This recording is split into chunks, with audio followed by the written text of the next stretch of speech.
ഞങ്ങൾ ഇന്നൊരു ഇവിടുത്തെ ഒരു പ്രോഗ്രാമിന് വന്നതാണ്. ഞങ്ങളുടെ പഞ്ചായത്തിൻ്റെ ഒരു പാട്ട് മത്സരത്തിൽ വന്നതാണ്. ഞങ്ങളുടെ നാട്ടിലെ മെയിൻ ഗായികയെ കൊണ്ടാണ് ഞങ്ങൾ വന്നിട്ടുള്ളത്.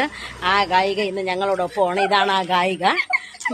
ഈ ഗായിക ഇന്ന് ജില്ലാ തലത്തിൽ വരെ മത്സരിക്കാൻ റെഡിയായിട്ടാണ് വന്നിട്ടുള്ളത്. ഫസ്റ്റ് പ്രൈസ് തന്നെ അടിക്കും.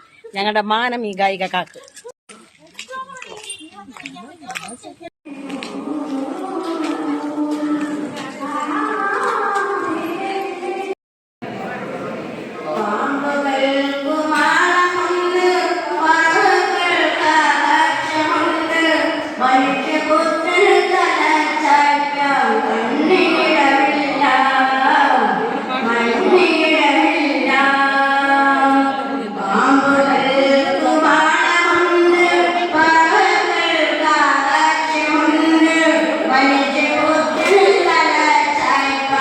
Money.